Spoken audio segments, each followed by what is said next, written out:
అదేరా ఆలోచిస్తున్నా. చూద్దాం ఏమైద్దాం. వీసా అయితే అప్రూవ్ అయిపోద్ది. అప్రూవ్ అయిపోతే మాత్రం వెళ్ళిపోతా. చాలా టైం పడుతుంది కానీ చాలా రోజుల నుంచి రాలా.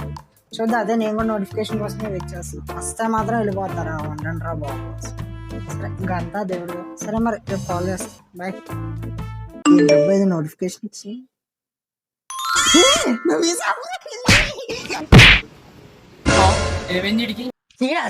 నాకు వీసా అప్రూవ్ అయిపోయింది. బాలా నాకు వీసా అప్రూవ్ అయిందిరా. దేని మీద? జాబా, టూరా, స్టడీకా, దేనికి? జాబ్ రా, నాకు అమెరికాలో జాబ్ వచ్చింది. పాస్ అనేది ఉండదు తెలుసా? తెలుసురా, జస్ట్ 88,000. ఏంటి బాబా అన్న ఇంకోసారి అన్న తెలుసురా, జస్ట్ 88,000. లేదు నాన్న, 88 lakhs ఇప్పుడు ట్రంప్ మా మార్చాడు మొత్తం అక్కడ. అదేంట్రా?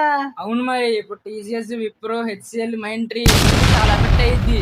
ఇంకా నువ్వు గుట్లేసుకుని పడుకోవడమే ఇంటి దగ్గర. సర్లే ఇంకేం చేస్తాం. ఇప్పుడు నేను వీసా వెళ్ళనా? లేదు, ఫ్రెష్. నీ దరిద్రం ఏంటంటే ఫ్రెష్ అప్లికెన్స్ మాత్రమే మళ్ళీ అది. అరే ఇప్పుడు మరి నేనేం చేయాలరా? సర్లే ఇంకా బాధపడి ఏం లాభం. ఈ రోజు నాకు గుడ్ న్యూస్ తెచ్చా. ఏంట్రా అది? మన ఛానల్ కి ఫ్యాన్స్ సబ్స్క్రైబ్ అయ్యారు ఈ రోజు. అవునా? అందుకే నీ వీసా కూడా ఎగిరిపోయినట్టుంది. సర్లే ముందు రాయి చేసుకోవాలి ఇలాంటప్పుడే. సరే మీరైతే మన ఛానల్ సబ్స్క్రైబ్ చేయండి.